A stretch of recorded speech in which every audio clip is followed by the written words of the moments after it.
Él sea colectándonos la ofrenda en esta hora.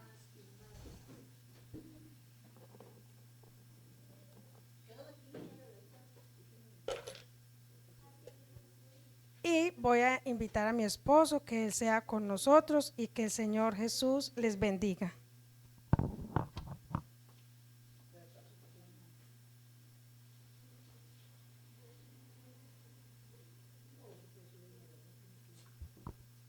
Gloria al Señor Jesús. Digamos gloria a Dios. Digamos gloria a Dios. Gloria al Señor Jesús, mis amados. Bueno, estamos contentos porque con nosotros está el Señor. Qué preciosa presencia nos ha regalado el Señor en este culto, ¿cierto? Y bueno, quiero saludar a mis amigos que nos están acompañando. A Reinaldo. Reinaldo, qué bendición tenerte. También saluda a doña Rosadela. Nos alegra mucho, de verdad. Saludo a los niños que nos están acompañando. También saludo a la jovencita Dulce María. Vamos a estar orando por ella para que este año, yo sé que este año el Señor va a tocar corazones. Y entonces, sean todos muy bienvenidos, mis hermanos, claro está. Antes de entrar, mis queridos, en la exposición de la palabra del Señor, voy entonces a compartir los anuncios. Amén. Gloria al Señor.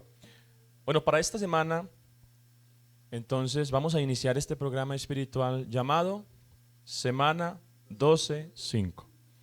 Ya hemos dicho que esto significa que durante los primeros 5 días, es decir, de lunes a viernes, el templo estará abierto desde las 6 de la mañana hasta las 6 de la tarde. ¿Con qué fin? Con el fin de estar orando por la obra del Señor aquí. Todos los días, de lunes a viernes. De 6 de la mañana a 6 de la tarde. Estaremos entonces buscando el rostro del Señor, rogando por los amigos. Vamos a pedir por Reinaldo. Vamos a pedir por Rosadela. Vamos a pedir por Marta. Por Donaldo. Por David. Y bueno, y por Juan. Bueno, tenemos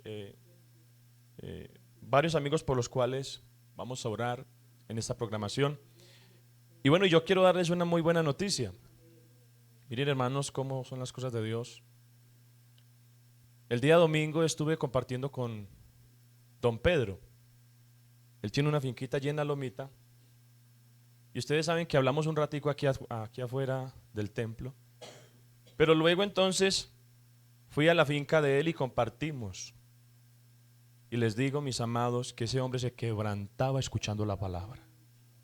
Le salían lágrimas. Y a los 2 días me dijo, yo me voy a hacer bautizar. Él ya venía obviamente conociendo la palabra del Señor en Toledo. El hijo de él es de la iglesia, es decir, es bautizado. Entonces él ya venía con una semilla sembrada. Solo que en su momento eso como que estaba detenido, pero el Señor hace muy bien las cosas. Ni él sabía que la iglesia estaba aquí y ni yo sabía que él existía. Pero miren cómo son las cosas de Dios. Hermanos, lo que el Señor quiere enderezar, lo endereza en un momento. Lo que ocurre es que uno le tiene que disponer el corazón al Señor. Y ayer volví a visitarlo. Antier volví a visitarlo. Y ya tenía una amiga y es que escuchando la palabra también. Doña Orfa, yo ya había hablado con ella también. Y ahí estaba, ella dijo que iba a seguir escuchando. Entonces, mis amados, vamos a tener un nuevo hermano aquí en la IPUC San Pablo. ¿Cuántos dicen gloria a Dios? Pero sucede, bueno, les aclaro, sucede que como él tiene una finca también en Toledo y la familia de él está allí, entonces yo digo que por testimonio, porque así lo sintió, él se va a hacer bautizar allá, porque él me decía, esto va a ser un desafío, porque hay personas que no les va a gustar, pero esto no tiene reversa, así dijo. Miren lo que hace el Señor. Entonces él se va a bautizar allá en Toledo, de hecho él viajó ayer. Y entonces, cuando vuelva aquí, va a estar con nosotros. Pero miren, mis amados, lo que hace el Señor. Entonces, les invito para que estemos comprometidos con las actividades de la iglesia. buscando al Señor. Amados, cuando no podemos con nuestras manos, ¿qué ocurrirá si nos arrodillamos delante de Dios? Entonces iniciamos el lunes de 6 a 6. La devocional será a las 5 de la tarde. El martes continuamos. La devocional será a las 5 de la tarde, es decir, vamos a tener un momento de compartir la palabra del Señor, tanto lunes y martes, a las 5 iniciamos esa devocional. El miércoles tendremos el culto de oración y enseñanza a las 5 p.m. Y estaremos abonando ese culto, buscando al Señor también desde las 6 de la mañana. ¿Sí me hago entender? El jueves continuamos entonces de 6 de la mañana a 6 de la tarde, la devocional a las 5. Y el viernes, pues entonces también estaremos desde las 6 de la mañana y a las 5 de la tarde tendremos el culto de vida cristiana. Entonces tenemos el culto de oración y enseñanza bíblica el día miércoles. ¿A qué horas? A las 5. Y el culto de vida cristiana, ¿qué día? Viernes. Viernes. ¿A las qué? A las 5. Gloria al Señor. Y el domingo, menciono algo. Ustedes recuerdan que habíamos mencionado días atrás que el día sábado nos vamos a ir de pesca. Pues si el Señor nos lo permite, porque el invierno está como... Sí, el invierno, pues de hecho yo creo que imposibilita mucho, pero si el Señor así lo quiere, ese día sábado en las horas de la mañana estaremos dirigiéndonos hacia un lugar que queda más allá de Carolina, creo que es, y estaremos entonces en este compartir, en esta parte recreativa. Yo nunca he pescado, confío en el Señor que pueda sacar siquiera unos 20, siquiera. Ya nos llegaron las cañas. Gloria al Señor. Así es. Una nevera de Icopor la llevamos. Gloria al Señor. Entonces, imagínense, la idea es que salgamos de aquí a las 6:30 para que no nos vaya a coger entonces la tardecita. Y ayer me mandaron unas fotos y están sacando unas bellezas. Entonces, vamos a estar ahí también. Ya me llegaron, repito, las cañas para pescar, la del hermano Eric y la mía. Pero yo comparto con el hermano, y el hermano Fernando va, yo le comparto la mía. ¿Listo? Muy bien, gloria al Señor. También quiero hacerles recordar, mis amados, que el jueves 19 de febrero, al sábado 21 de febrero, tendremos el ayuno congregacional. Si bien es cierto, el Señor Jesús habló del ayuno, Él no lo mencionó en la actividad de la iglesia porque todavía la iglesia no estaba. Usted ve que, por ejemplo, en Hechos de los Apóstoles, los hermanos ayunaban, se reunían para buscar y orar para buscar la presencia del Señor y ayunaban. Por ejemplo, cuando el Espíritu Santo dijo: apartadme a Saulo y a Bernabé a la obra que los he llamado, ellos entraron en ayuno. Se unió la congregación. Entonces digo esto para que nosotros como congregación busquemos el rostro del Señor y le pidamos al Señor que bendiga esta iglesia. ¿Cuántos creen que este es el año de la bendición de Dios? Pero recuerden ese versículo que he mencionado insistentemente, Salmo 111, versículo 2. Grandes son las obras de Jehová, buscad de todos los que las quieren. Hay gente que quiere ver la gloria de Dios pero no le busca. Es imposible. Es decir, nosotros tenemos que buscarle, es decir, apartar un tiempo de oración, apartar un tiempo de búsqueda. Note usted, bueno, no voy a mencionar eso porque de hecho ese es el tema que vamos a tratar. Vamos a iniciar una serie sobre Hechos de los Apóstoles. Vamos a estudiar ese libro, hasta donde el Señor nos permita, y vamos a mirar cómo era la iglesia primitiva. Y vamos a entresacar esos principios que a nosotros hoy nos deben de caracterizar también. Para el próximo domingo, bueno, tengo aquí la nota, tendremos la canasta de amor. Hermana Elena, podemos hacer algo. Podemos escribirle a los hermanos por WhatsApp para que entonces tengamos esta partecita de poder aportar, poder bendecir a alguien. Vea, hermanos, mi familia es testigo. de que cuando uno abre la mano para bendecir a alguien, Dios se la vuelve a llenar. Hermanos, eso es una realidad. Entonces no nos olvidemos de esto, de poder ayudar al necesitado. Recuerden lo que dice Hechos 2:42. Y perseveraban en la doctrina de los apóstoles, 1. En la comunión unos con otros, 2. En el partimiento del pan, 3. Y en las oraciones. Si ve usted que esto es un conjunto, entonces aquí hay palabra, pero hay comunión también. Y aquí nos ayudamos mutuamente y oramos mutuamente por cada uno. Es decir, creo yo que esos son los 4 pilares sobre los cuales debe de perseverar hoy también la iglesia. Imagínese una iglesia que predique bonito pero que viva en pleito. No, si ya hay alguna desaveniencia, pues pidamos perdón porque eso también se da. Sí, somos humanos. Pero la idea es corregirnos y poder entonces avanzar. Nos equivocamos, pero pidamos perdón. Y entonces de esa forma creo yo que el nombre del Señor va a ser grandemente glorificado. Y recuerden, hermanos, lo que dice la palabra del Señor. Hay quienes reparten y les es añadido más. Hay quienes retienen más de lo que es justo y vienen a pobreza. Entonces ser egoísta no trae buenas cosas. Muy bien, y la escuela dominical para el próximo domingo a las 10:30 de la mañana. Invite a un amigo, hoy tenemos aquí a 2 amigos. Gloria al Señor, nos alegra mucho, de verdad que sí. Y entonces, de esa forma, pues entonces, sigue avanzando la obra del Señor. Todos iniciamos siendo amigos. ¿Cierto? La primera vez que yo vine a la iglesia, bueno, a mí me llevaban de niño, pero mi mamá y mi papá nunca tomaron la decisión. Y realmente mi hogar era un hogar desastroso. Pero cuando yo ya crezco, unos 14 años más o menos, fui a la iglesia y recuerdo que me gustó mucho. Y de aquí vamos. Gloria al Señor. Vamos a estar sobre nuestros pies, vamos a leer la palabra del Señor para entrar entonces en el estudio del texto sagrado. ¿Qué libro es el que vamos a estudiar en nuestra serie? Libro de Hechos de los Apóstoles. Muy bien.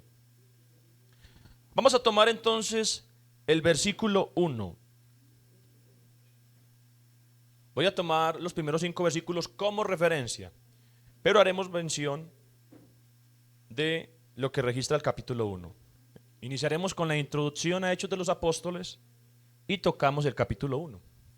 Y así nos vamos a ir hasta donde el Señor nos permita, hasta abarcar entonces los 28 capítulos de este libro. Gloria al Señor. En el primer tratado, desde el versículo 1, oh Teófilo, hablé acerca de todas las cosas que Jesús comenzó a hacer y a enseñar, hasta el día en que fue recibido arriba, después de haber dado mandamientos por el Espíritu Santo a los apóstoles que había escogido, a quienes también, después de haber padecido, se presentó vivo con muchas pruebas indubitables, apareciéndoseles durante 40 días y hablándoles acerca del reino de Dios.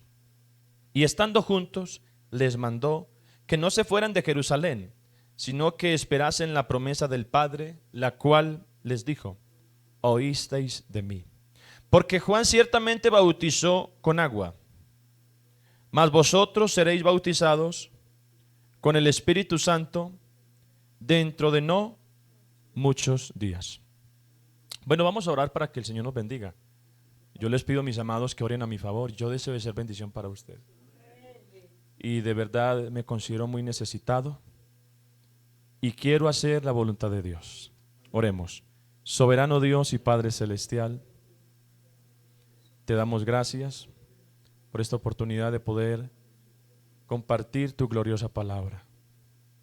Yo te ruego, mi Señor, que nos ayudes, que nos des la inspiración, que nos des la gracia, los pensamientos. Bendito Dios, te necesitamos a ti. Tú eres el Rey de los cielos, el Santo de los santos. Gloria a tu santo nombre. Estamos en tu mano en esta hora. En el nombre del Señor Jesús, amén y amén. Estén cómodos tan amablemente. Bueno, agradecemos que hasta aquí nos ha ayudado el Señor. Entonces vamos a estudiar, mis amados, el libro de Hechos de los Apóstoles. ¿Con qué fin? Con el fin de que podamos observar las características particulares que tenía la iglesia primitiva, la iglesia de Cristo. Y de esta forma, pues entonces poner en balanza todo sistema de creencias y mirar si de verdad encaja en lo que dice el texto. Ustedes saben que les he insistido mucho en que sean grandes estudiantes de la palabra de Dios, porque de esa forma es que se pueden generar convicciones fuertes, no como el tema tradicional. ¿Usted por qué cree? Yo creo porque así creyó mi papá. Yo creo porque así creyó mi mamá. No, esa no es la ruta sabia que la Biblia muestra. ¿Por qué creemos? Creemos porque la Biblia lo dice. En el último y gran día de la fiesta, Jesús se puso en pie y alzó la voz diciendo: si alguno tiene sed, venga a mí y beba. El que cree en mí, como dice la Escritura. No es como dicen los pensamientos, como dice la Escritura, de su interior correrán ríos de agua viva. Esto dijo del Espíritu que habían de recibir los que creyesen en Él. Entonces, es importante examinar este libro y comprender el modelo espiritual que tenía esta iglesia, para que de esta forma, pues entonces nosotros practiquemos lo que ellos practicaron y creamos lo que ellos creyeron. Muy bien. Uno de los más notables hombres que en su momento se tornó contrario al libro sagrado y propiamente a Hechos de los Apóstoles fue un hombre llamado Sir William Ramsay. Este hombre era ateo, es decir, no creía en Dios. Era hijo de ateos. Era rico y ostentaba el título de doctor en filosofía de la Universidad de Oxford. Entregó su vida entera a la arqueología. Escuche esto, con la determinación de refutar la Biblia. Salió para la Tierra Santa y decidió refutar el libro de los Hechos, el libro de nuestro estudio. Después de 25 años o más de trabajo, quedó increíblemente impresionado por la exactitud de Lucas en sus escritos, porque Lucas fue el escritor de Hechos de los Apóstoles. Finalmente declaró que Lucas fue exacto hasta en los más mínimos detalles. Imagínense lo que está declarando un ateo.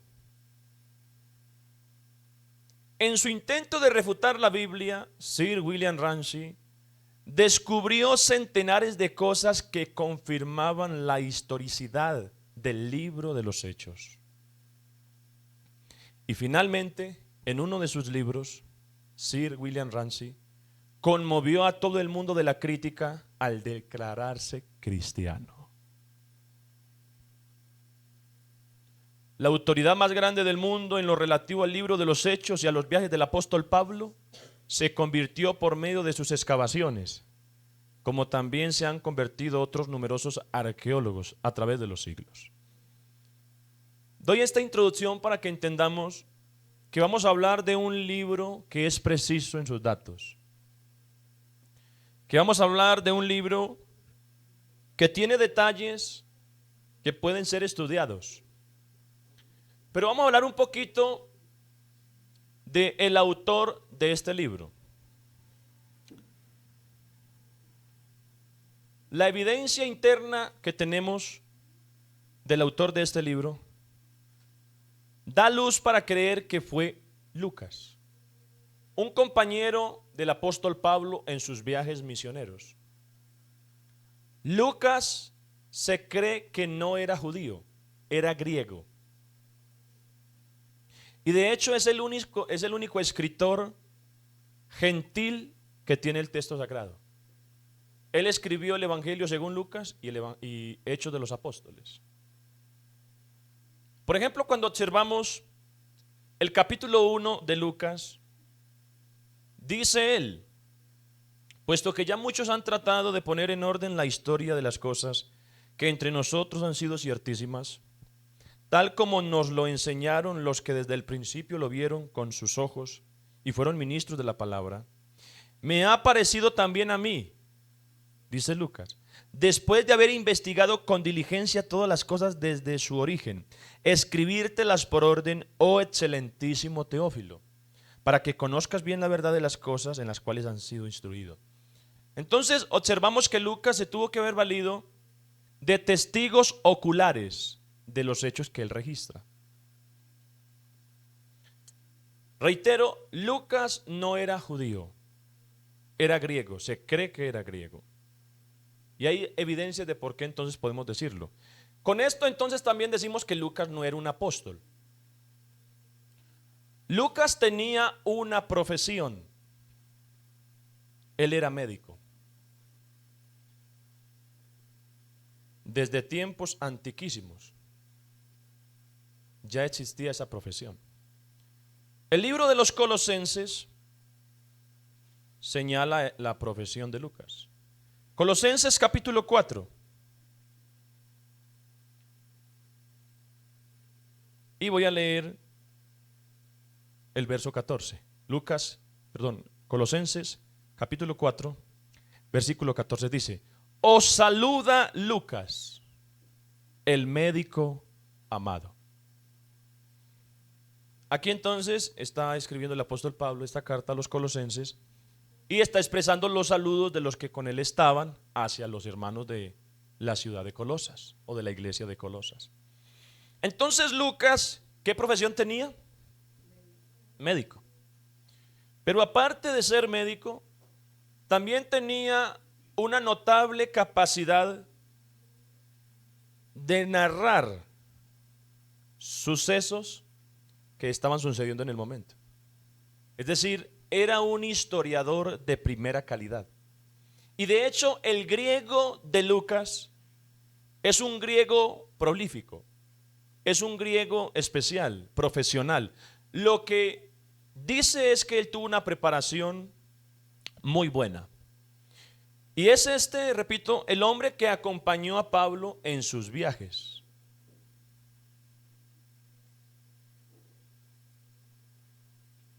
¿Quién fue el destinatario o a quién se dirigió Hechos de los Apóstoles? Se dirigió a un hombre llamado, ¿lo recuerdan en la lectura? ¿Cómo se llamaba ese hombre? A quien él dirigió tanto Lucas como Hechos, Teófilo. En Lucas encontramos un apelativo, una palabra que acompaña a este hombre: oh excelentísimo Teófilo. Con eso se ha dicho que Teófilo era un funcionario, es decir, era alguien que tenía un alto cargo, y se utilizaba entonces ese término para referirse con respecto a esa persona. ¿Qué podemos decir al respecto? Decimos que Teófilo era creyente.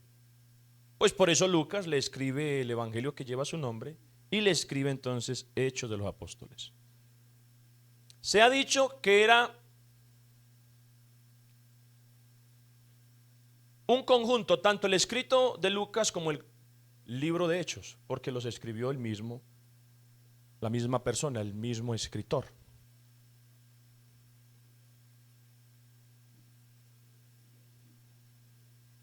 El libro histórico que tiene la iglesia, Hechos de los Apóstoles, no termina con un amén. Usted se va al último capítulo de Hechos de los Apóstoles, capítulo 28. Y usted no va a encontrar un amén como queriendo decir que se terminó. Lo que eso quiere decir es que Hechos de los Apóstoles se continúa escribiendo, o continúan los hechos del Espíritu Santo en la iglesia. Porque la iglesia de Cristo todavía no se ha ido de la tierra. Solo el Espíritu Santo quiso mostrarnos ese encarcelamiento de Pablo en Roma y hasta ahí cesó. Y todas las enseñanzas de esos 28 capítulos son suficientes para que nosotros entendamos cómo era esa iglesia. Ahora, es importante aclarar algo. La doctrina está propiamente en las cartas generales, pero en Hechos de los Apóstoles sí encontramos atisbos de esta doctrina. ¿Cuáles cartas contienen la doctrina de la iglesia? Corintios, Efesios, Filipenses, Colosenses, Tesalonicenses. En esas cartas pastorales también encontramos principios doctrinales. En la carta a los Hebreos. Entonces, con esto ya mencionado, acudamos al capítulo 1. En el primer tratado, oh Teófilo, hablé acerca de todas las cosas que Jesús comenzó a hacer y a enseñar. ¿A qué tratado se está refiriendo? Al de Lucas. Porque Lucas registra el ministerio del Señor Jesús. Por eso él dice aquí, en el primer tratado, oh Teófilo, hablé acerca de todas las cosas que Jesús comenzó a hacer y a enseñar, hasta el día en que fue recibido arriba, después de haber dado mandamientos por el Espíritu Santo a los apóstoles que había escogido, a quienes también después de haber padecido, escuche el término que va a utilizar Lucas aquí, a quienes también después de haber padecido se presentó vivo. El personaje más icónico, sobresaliente e importante de Hechos de los Apóstoles está vivo. Nosotros no creemos en un difunto. Cualquier otro tipo de religión hace mención de los pensamientos de los fundadores, pero nosotros no creemos en uno que está muerto. Creemos en uno que murió, pero que resucitó al tercer día. Es diferente, es muy diferente. Nosotros, repito, no creemos en un difunto. Creemos en uno que está vivo y vive por los siglos de los siglos. Amén. Recordemos las palabras de ese varón dirigidas a estas mujeres que fueron a ver el cuerpo del Señor. ¿Por qué buscáis entre los muertos al que vive? Aleluya. No está aquí, ha resucitado. Lo que le da vigor al cristianismo es que su fundador resucitó para nunca volver a morir. Y eso es entonces lo que le da significado a esa parte que dice que Cristo es el primogénito, que Cristo es las primicias de la resurrección. ¿Por qué? Porque Cristo, bueno, antes de mencionar eso, antes de Cristo, varias personas resucitaron. Por ejemplo, hubo un hombre que estaba muerto y lo arrojaron a cierto lugar y dice que tocó los huesos de Eliseo y revivió. El Señor Jesús resucitó a la hija de Jairo, un principal de sinagoga. El Señor resucitó al hijo de la viuda de Naín. Le dijo: joven, a ti te digo, levántate. El Señor Jesús resucitó a Lázaro, pero todos ellos murieron otra vez. Pero Cristo fue el único que murió y resucitó para no volver a morir. Oh, ¿alguien tiene alabanzas para el Señor? Y cuando alguien cree en Jesús, se convierte en hijo de la resurrección. ¿Qué quiere decir eso? Quiere decir que si ese creyente llega a la tumba, tiene un destino ya trazado, se va a levantar también de entre los muertos. Y no con cualquier cuerpo, se va a levantar con un cuerpo incorruptible, con un cuerpo transformado, que va a ver la gloria de Dios. Hermanos, ¿estamos preparados para el viaje?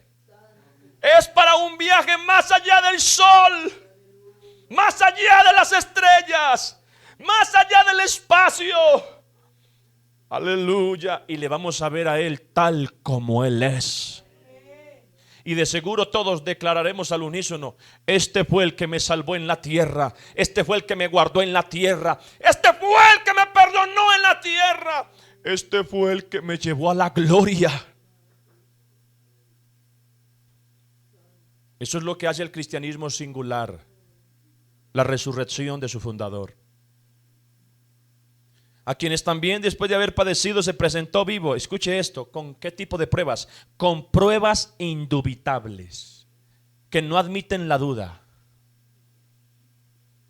Si alguien se da la tarea de investigar esto, se va a dar cuenta de que tenemos pruebas indubitables, apareciéndoseles durante 40 días y hablándoles acerca del reino de Dios. Y estando los discípulos juntos, entonces el Señor les mandó que no se fueran de Jerusalén, sino que esperasen la promesa del Padre, la cual les dijo: oísteis de mí. Porque Juan ciertamente bautizó con agua, mas vosotros seréis bautizados con el Espíritu Santo dentro de no muchos días. ¿Qué sucedió luego? Entonces los que se habían reunido le preguntaron: ¿restaurarás el reino a Israel en este tiempo? Porque para ese momento el reino de Israel estaba bajo el poderío gentil, bajo el poderío romano, y ellos ponían a quien ellos querían ahí a reinar o a gobernar. No había la libertad de que se levantase nuevamente el reinado davídico, o un personaje que viniese de los lomos de David, que fuese descendiente de David. El Señor les dice a ellos: no os toca a vosotros saber los tiempos o las sazones que el Padre puso en su sola potestad.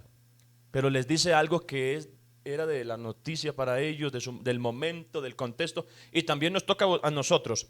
Pero recibiréis poder. ¿Alguien puede decir amén? Pero recibiréis poder.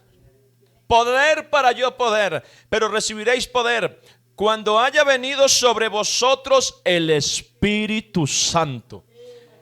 Iglesia, les he dicho hasta la saciedad, la iglesia del Señor debe de estar llena con el poder del Espíritu Santo. Ese es nuestro destino, esa es nuestra naturaleza. Pero recibiréis poder cuando haya venido sobre vosotros el Espíritu Santo. ¿Y qué ocurre cuando el Espíritu Santo llena una vida? Nos hace testigos. Y me seréis testigos en Jerusalén, 1, en Judea, 2, en Samaria, 3, y hasta lo último de la tierra. Y les voy a dar una noticia, a ver si ustedes ponen contentos. Hasta lo último de la tierra tiene en cuenta a San Pablo. No los veo como muy contentos. Voy a volverlo a decir, a ver. Y esa frasecita, y hasta lo último de la tierra, tiene en cuenta a San Pablo. Nos hace testigos de ese poder. Tú necesitas ese poder.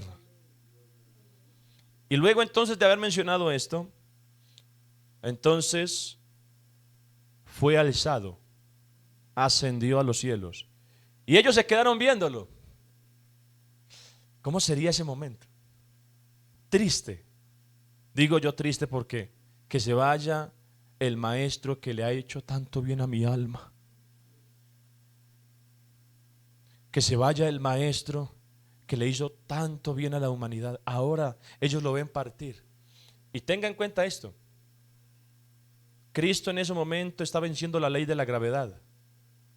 ¿Quién de nosotros puede ascender? Nadie. Necesitaríamos por lo menos un elemento de propulsión. Pero Cristo, sin ningún elemento de propulsión, se levantó. Aleluya. Viéndolo entonces ellos, fue alzado y le recibió una nube que le ocultó de sus ojos. Y ellos se quedaron entonces mirando. Sus ojos estaban puestos en el cielo. Imagínense la congoja, la tristeza. Pero entre tanto él se iba. He aquí se pusieron junto a ellos 2 varones con vestiduras blancas, los cuales les dijeron a ellos: varones galileos, escuche, ¿por qué estáis mirando al cielo? Este mismo Jesús que ha sido tomado de vosotros al cielo, así vendrá como le habéis visto ir al cielo. Le digo una cosa, Cristo viene. El filósofo dice eso es falso, espere a ver.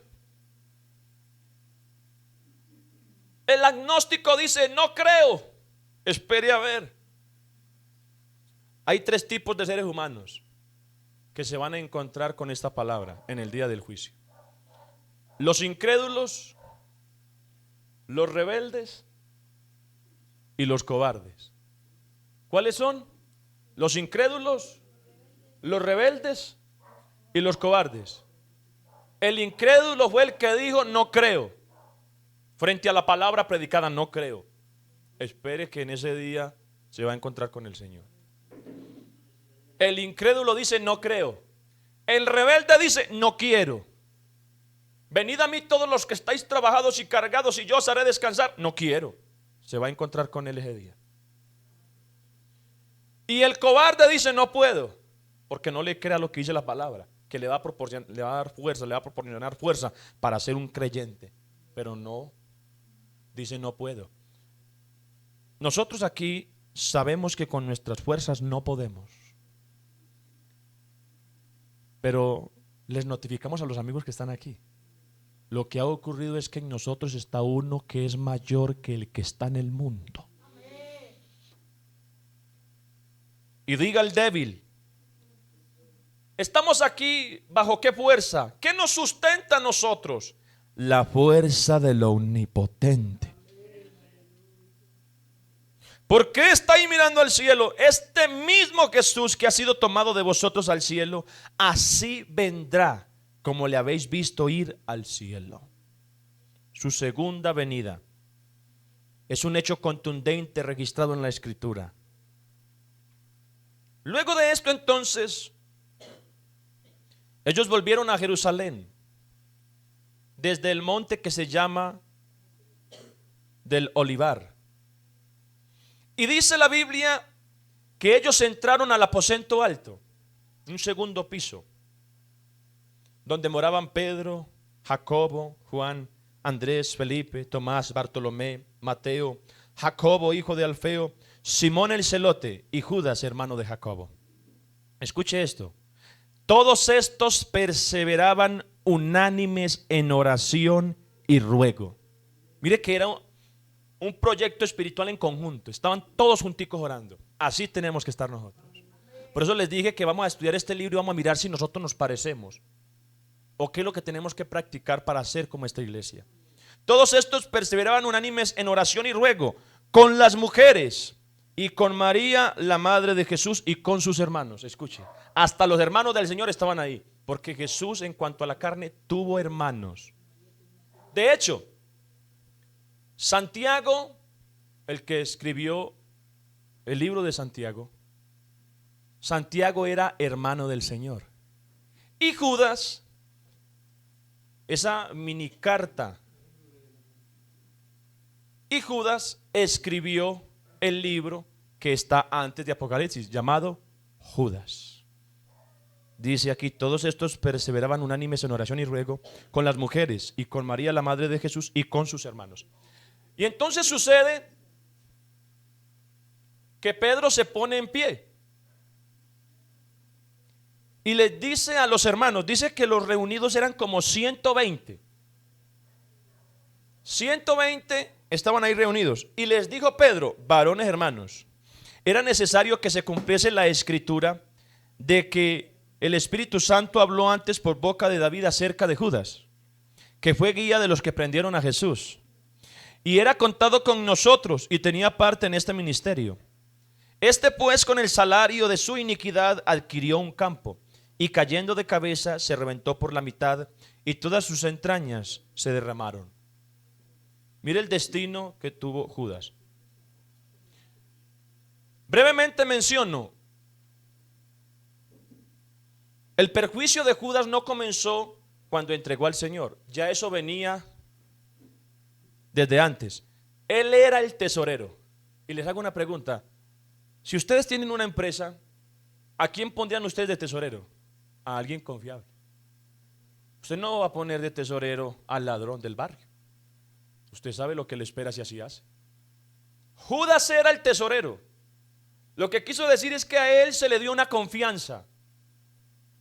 Tenía una responsabilidad. Ahora es importante aclarar, ¿por qué un tesorero? Pues obviamente porque estos hombres, estos 12 apóstoles, estaban encargados de predicar y ellos necesitaban comer. Pero estaban entregados a la predicación, porque el obrero es digno de su salario.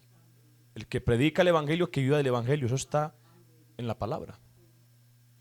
Pero Judas sustraía de la bolsa, robaba. Suponiendo, habían 50 denarios y se sacaba 5 para él. Entonces noten ustedes que la caída de Judas no fue así de momento, eso venía. Y diría yo que casi nadie cae así rápido de momento. Viene abonando malos actos, malas decisiones, pecados, desobediencias, transgresiones. Finalmente cae. Nadie se puede escapar de esa ley. ¿Quién de nosotros va a sembrar un mango y va a esperar que ese árbol pues dé papa?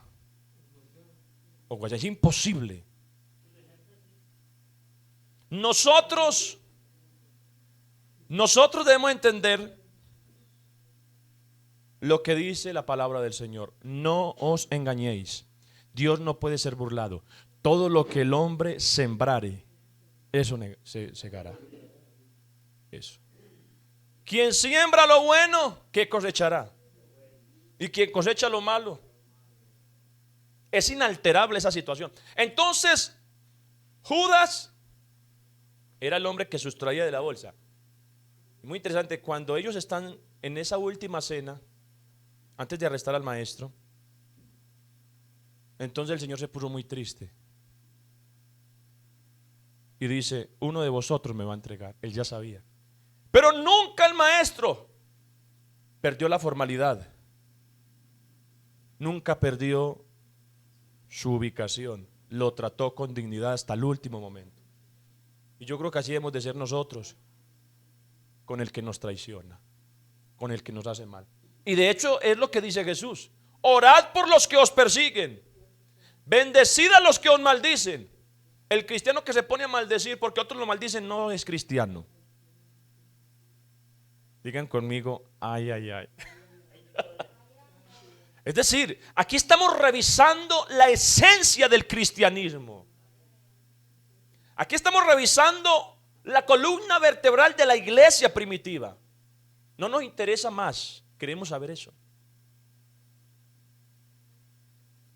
Mire lo que dice la palabra del Señor con respecto a esto. Habiendo dicho Jesús esto, se conmovió en espíritu y declaró y dijo: de cierto os digo que uno de vosotros me va a entregar. Entonces los discípulos se miraban unos a otros, dudando de quién hablaba. Y uno de sus discípulos, al cual Jesús amaba, estaba recostado al lado de Jesús. A este pues hizo señas Simón Pedro, para que le preguntase quién era aquel de quien hablaba. Él entonces, recostado cerca del pecho de Jesús, le dijo: Señor, ¿quién es? Bueno, comento esto para que esto no vaya a quedar por ahí así como sonando raro. Se cree que, y es la evidencia más sólida, se cree que ese hombre con el cual se identifica aquel a quien Jesús amaba era el mismo Juan. Juan el apóstol. No es Juan el Bautista. Ya para este momento Juan llevaba tiempo de haber sido decapitado por Herodes. Juan el apóstol se cree era el menor de todos. Entonces, como era el muchachito, tenía la confianza de recostarse al Señor. Era como que él lo veía como su hermano mayor. Porque imagínese usted donde me vea recostado, ahí cerquita del pecho de Jesús, ahí cerquita del pecho del hermano Cristian. ¿Usted qué va a pensar? Esto está raro. Por más cristianos que seamos, pero eso es raro. Pero la aplicación es esa. La aplicación es que aquí Juan era el muchacho. Entonces veía a Jesús como su hermano, o tenía esa confianza. Por eso estaba recostado cerca del pecho de Jesús. Si ve usted que son detalles que usted lee y usted dice, ¿pero por qué? Pero la idea es investigar. Y Pedro le hace señas ¿cómo habrán sido esas señas? Le hace señas a Juan que le pregunte al maestro que quién es. Pedro se cree era de los mayores. ¿Quién es? Entonces Juan le dice al Señor: Señor, ¿quién es? Y responde Jesús: a quien yo diere el pan mojado, aquel es. Y mojando el pan, lo dio a Judas Iscariote. Y escuche esto. Y después del bocado, de ese pan mojado, dice la Biblia, Satanás entró en él. Quien no vive para Dios tendrá que vivir para el diablo.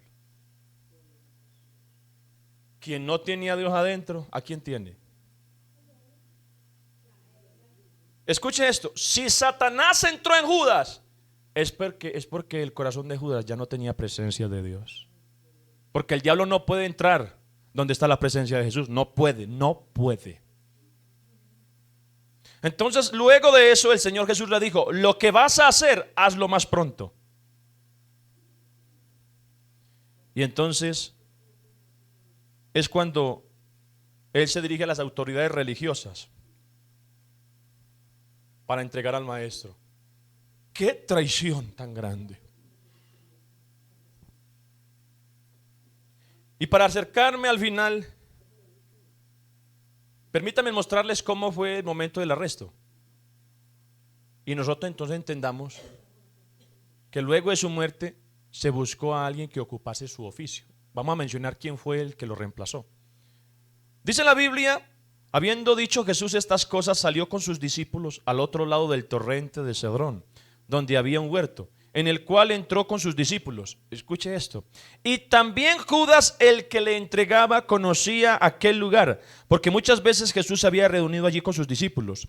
Judas, pues, tomando una compañía de soldados y alguaciles de los principales sacerdotes y de los fariseos, fue allí con linternas y antorchas y con armas. Imagínense, el tesorero.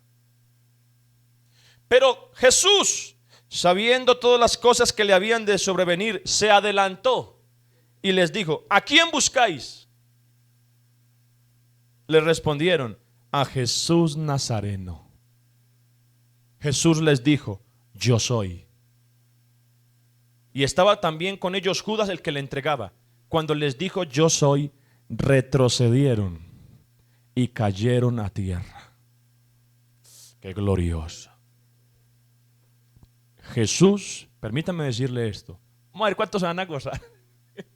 Jesús es el gran yo soy.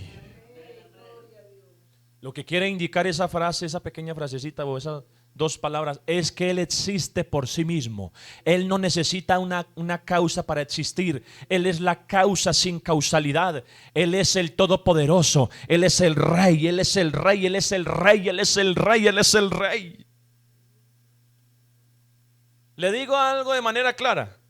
Hasta Judas se fue para atrás, retrocedió y cayó a tierra, porque el hipócrita le espera el mismo destino. Entonces, volviendo a ese registro de hechos, se hace mención entonces de que Judas cayó de ese privilegio, de ese ministerio, de ese apostolado. Y es entonces cuando dice Pedro,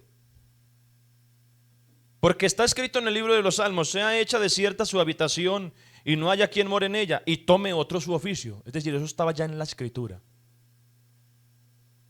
Es pues necesario que de estos hombres que han estado juntos con nosotros todo el tiempo que el Señor Jesús entraba y salía entre nosotros, comenzando desde el bautismo de Juan hasta el día en que de nosotros fue recibido arriba, uno se ha hecho testigo con nosotros de su resurrección.